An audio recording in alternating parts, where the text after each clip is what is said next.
Part 1. Miss Wang is going to register for her first year social science course. As you listen, fill in the gaps numbered 1 to 6. First you will have some time to look at questions 1 to 6.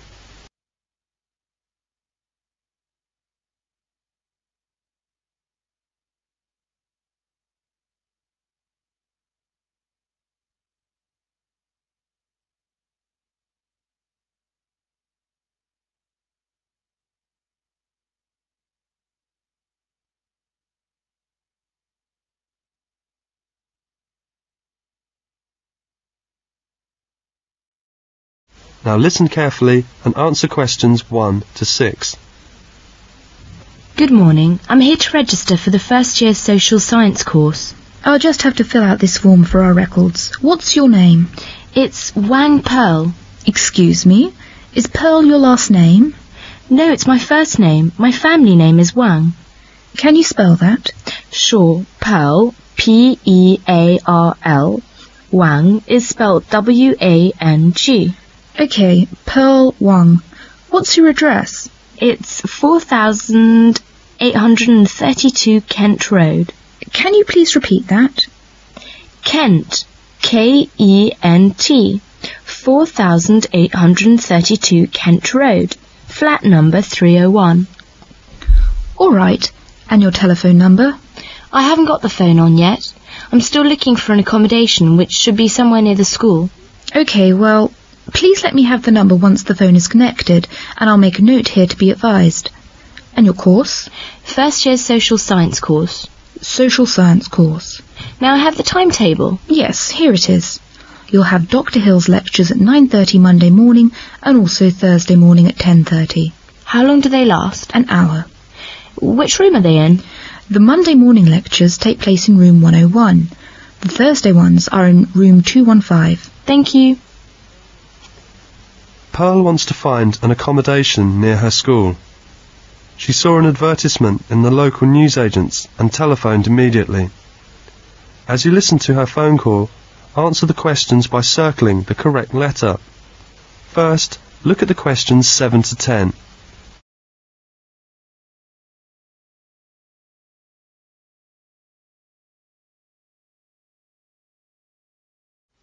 Now listen to the phone call and answer questions 7 to 10.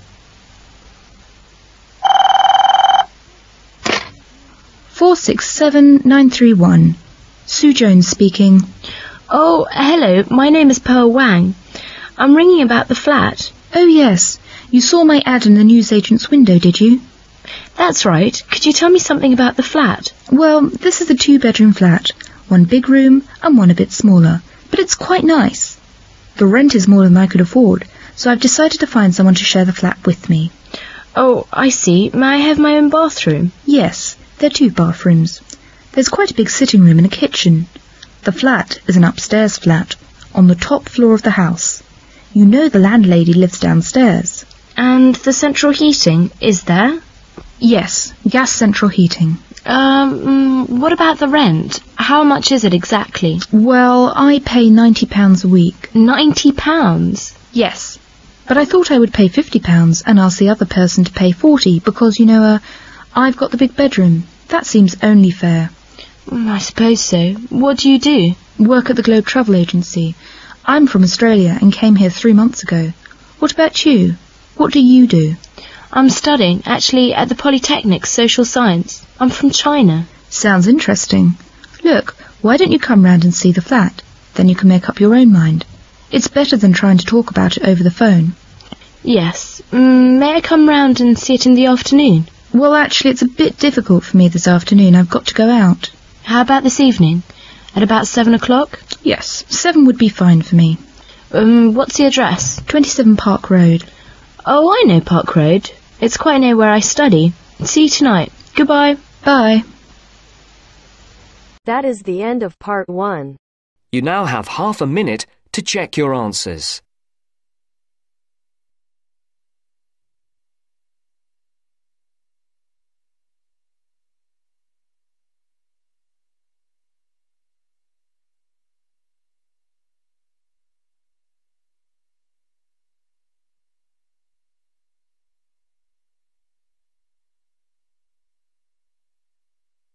Now turns to Part 2. Part 2. You are going to hear the President of Australia Retailers Association give his welcome address at a convention. First, you have some time to read questions 11 to 14.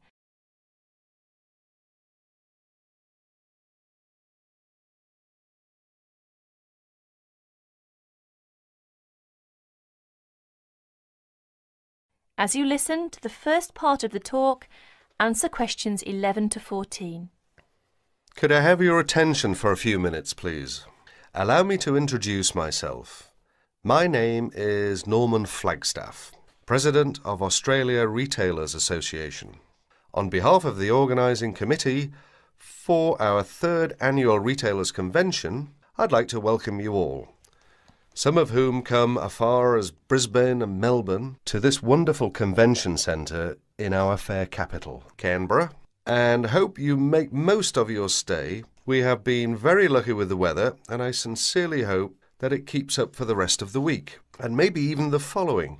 No, I'm sure we won't be that lucky. I'm pleased to announce that we have received a record number of registrations for this year's week-long convention. For the first 5 days, we will be hosting more than 250 participants for the lecturers and workshops. And hopefully, up to 300 will be coming for the following 2 days of commercial demonstrations. Another first is we have a record number of speakers, up from 20 last year to 25 this year, as well as having 3 guest speakers from abroad, who I'm sure will provide us with a great deal of information of how business is conducted in Britain, and also, I think it's the United States, is it? No, sorry, Canada. You'll note that we will be able to offer other overseas speakers in the next few years from different countries. Now you have a chance to read questions 15 to 20.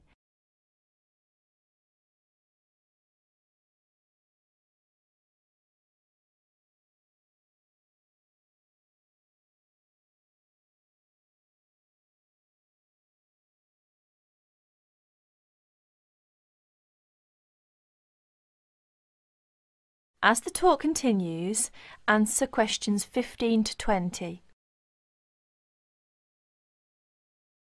For those of you who won't attend the lunchtime meeting, there are plenty of places to go. The famous Italian restaurant, Peroni's, is not too far from the convention centre. From the centre's entrance on King Street, just go straight to the street to the Mime Park, through the Heroes Arch at the other end of the park, cross William Street, and it's right next to the bank. The Jumbo Sandwich Shop for quick snacks is also nearby. From the centre, just turn right up King Street and turn left into Queen Street. Go along Queen Street until you get to the William Street, then turn right.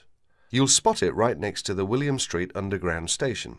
Slim's Vegetarian is also nearby. Just turn left as you leave the centre into King Street, cross over Elizabeth Street, and it's on your left, directly opposite the church. Finally, the Geneva Bistro is always a popular place, this area.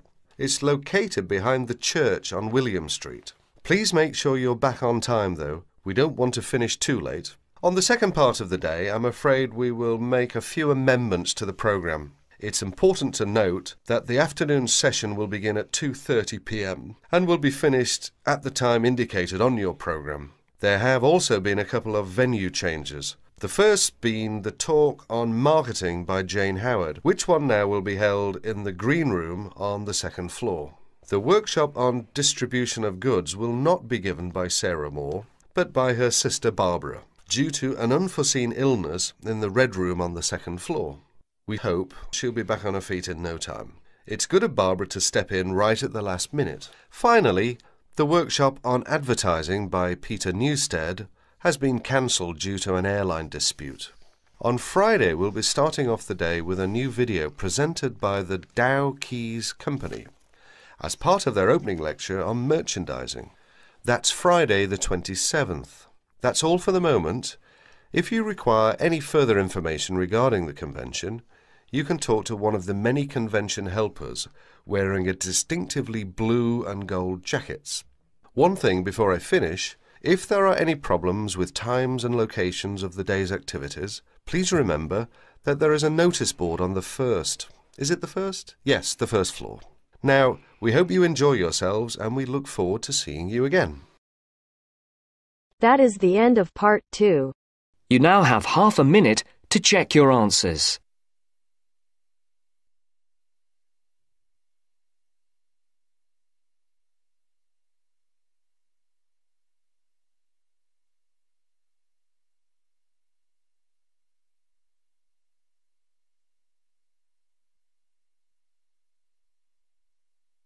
Now turns to part 3. Part 3. You will hear a conversation between John Watson and several environmental science students. Now you... First, you have some time to look at questions 21 to 24.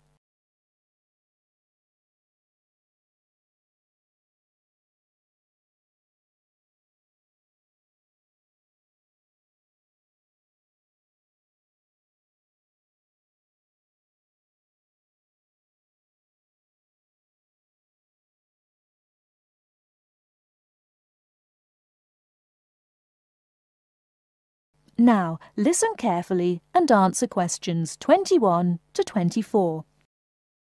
Good morning, everyone. I'd like to introduce our guest to you, John Watson. We're delighted to have John with us today to share his views on conservation.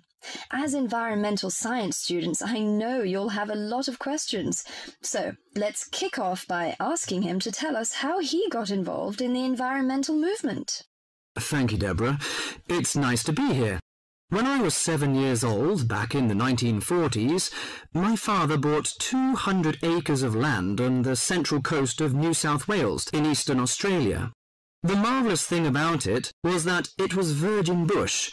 In other words, completely natural. But this kind of country doesn't exist anymore. Oh, what do you mean by that? Well, let me explain. We went to live there when I was 10. When I was 12, the foxes and cats appeared, and by the time I was 14, there were no native animals left. You mean that within 4 years, all the native animals had gone? That's exactly what I mean. But it took a while for people to realize what was going on. So, you're saying that it was the cat and the fox that killed off the native animals? Absolutely right. But back in the 1970s, people didn't realize it. Even though Australia was losing wildlife faster than the rest of the world combined, people were blaming the farmers and miners, but not their lovely little pussycats. They're domestic cats you're talking about? Exactly. Before you hear the rest of the talk, you have some time to look at questions 25 to 30.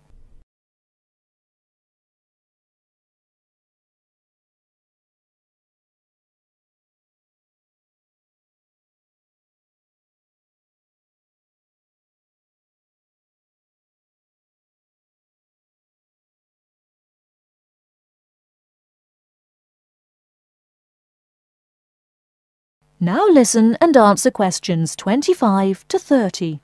What's more, they didn't want to know. Can you tell us how you set about proving your theory that it was feral cats and foxes which were killing native animals? Well, I moved to South Australia specifically to set up a wildlife sanctuary there. Why South Australia in particular? I chose South Australia because it was the only state where it was still legal for me to fence off an area and put back locally extinct animals. That was very far-sighted of them, wasn't it? Well, not exactly. They just hadn't got around to making it illegal, though they soon tried to once they realised what I was doing. Did you ever get into trouble for your actions? Yes, once or twice. In 1976, they put me in jail for cutting down some pine trees to allow me to build a fence to keep out the cats and foxes. How did you get out of that situation? Well, I signed an agreement saying that I wouldn't go on building the sanctuary, but then I just kept on building it. That was very brave of you. Well, I figured that I had signed under duress, so I didn't feel bound by it. The sanctuary was completed in 1983 and opened to the public in 1985, and within a year it was overrun with native animals. There are other ways of protecting endangered animals, though, aren't there? You can raise public awareness through research and educational programs. Well, I don't have much time for that. Unfortunately, today we measure success in science, not by your results, but by how much funding you get. What you've done is obviously admirable. But don't you think there's an argument for letting nature take its course? I mean, don't you think cats and foxes have a right to live too? Well, no, not really. They were introduced to this country, but they don't belong here. But aren't you trying to turn back the clock? These other animals are here now. What is so important to you about native species that justifies killing any number of alien ones?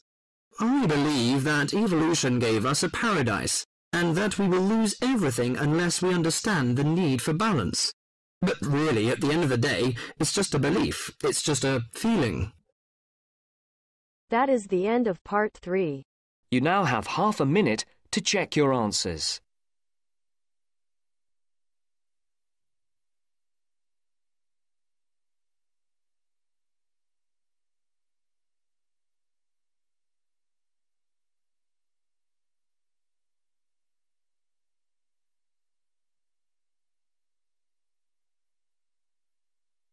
Now turns to part 4. Part 4. You will hear a conversation between Fred and Liz. They are talking about sleep and dreams. As you listen, answer the questions by writing no more than 3 words for each answer. First, you will have some time to look at questions 31 to 40.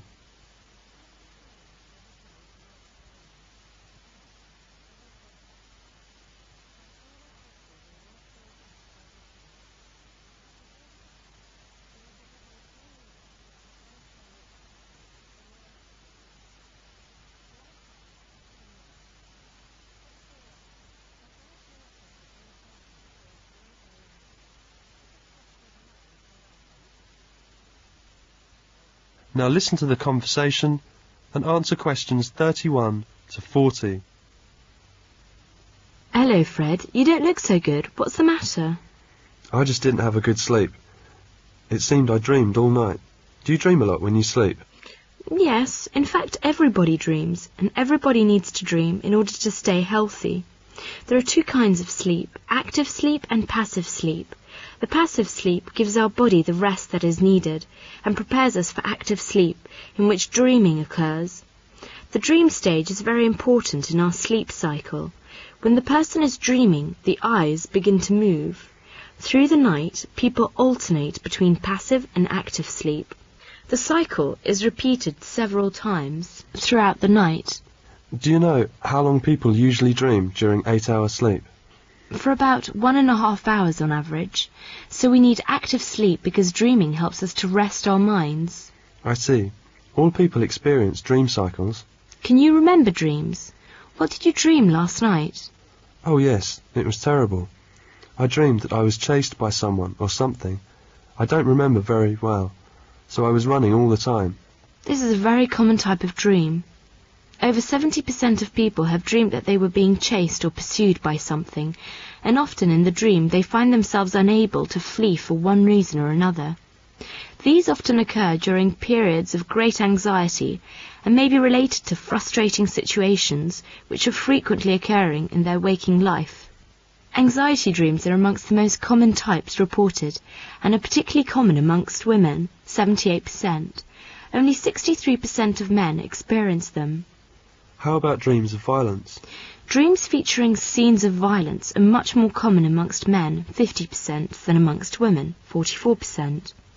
The differences are not very great. Perhaps men are simply more likely to talk about violent things, and it must be remembered that women are often the most ardent fans of TV westerns and wrestling programs. Are there any more kinds of dreams that men experience more than women? Yes. When people are tight in finances, they often have dreams which involved finding coins, showering from a slot machine, or picking up money from the ground. About a quarter of men have had this kind of dream, but only 15% of women. This probably relates to the fact that money matters are more likely to preoccupy the male than the female. Do you sometimes have dreams about falling? Yes, it is a common type of dream too. Dreams about falling are very common, with about 75% scoring average. The most frequently reported is one in which typically one trips over something, stumbles or falls, and wakes up with a jump. How do you explain this? Psychologists now believe that these dreams do not have any great emotional significance, but are merely due to muscular spasms which take place on the threshold between consciousness and sleep. Well, dreams about flying or floating in the air are often considered to be related to an unconscious wish to escape from something. They are in fact reported by about 50% of dreamers. Dreams about the sea are also common. Women, 40%, are far more likely to experience than men, 27%.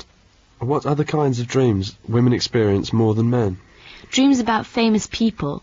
Women are more likely to dream about famous people, politicians, pop stars, film stars, and the like, 33%, than men, 27%.